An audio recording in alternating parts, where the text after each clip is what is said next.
ఇప్పుడే జీ5 app download చేయండి. చూడండి మీ ఫేవరెట్ టీవీ షోస్ ఎప్పుడైనా ఎక్కడైనా. ఏ కారణం చేత మన యువరాణి గారికి ఈ కోపం వచ్చింది? పుష్పక విమాన ప్రయాణాన్ని కోరుకున్నారు. ఆహా, అది జరగదు అని నేను అన్న కారణంగానే ఈ రూపంలో కూర్చున్నారు. అయ్యయ్యయ్యయ్యయ్యో, మీరు వేరే భాషలో మాట్లాడినా కూడా నాకు అర్థమవుతుంది. పర్వాలేదే, మా యువరాణి గారికి వేరే భాషలు కూడా అర్థమవుతాయి. నీకోసం నేను ఏం తెచ్చానో చూడమ్మా. తెచ్చారు ఒట్టి ఆలు కుర్మా. పూరి తెస్తే ఆలు కుర్మా తయారు, ఆలు కుర్మా తెస్తే పూరి తయారు. పాపం మా సిరికి ఇష్టం అని చెప్పి ఆశ పెట్టి పూరి చేశాను. అదే మర్చిపోయి వచ్చారు మీ ఇంజనీర్ తాతయ్య.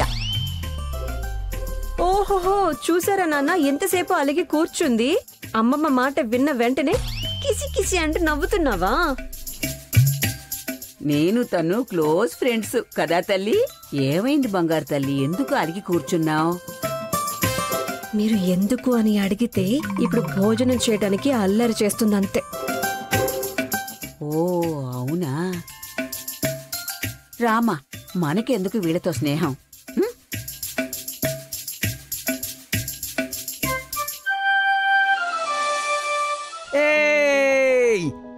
పూరి ఆలు కుర్మా ఇదిగో తిను. తన మీదేమైనా అరిచావా సీత?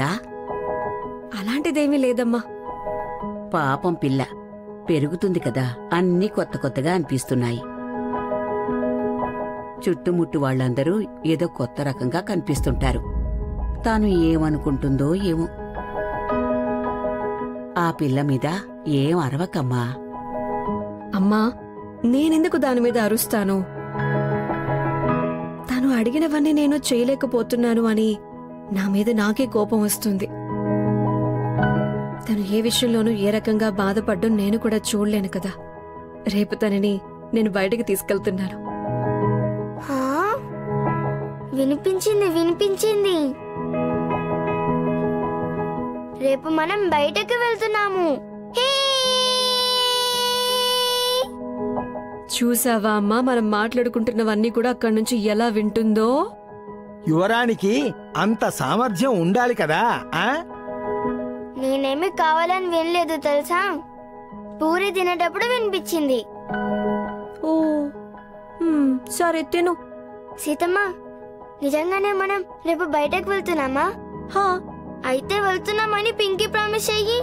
ఆ తర్వాత వద్దు అని మాత్రం అనకూడదు. సరే, పింకీ ప్రామిస్ చెయ్యి. పింకీ ప్రామిస్, ఈ మంకీ ప్రామిస్.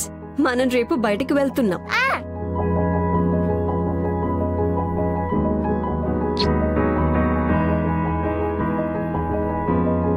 జీ5 యాప్ డౌన్లోడ్ చేసి అన్ని ఎపిసోడ్స్ పూర్తి ఉచితంగా చూడండి.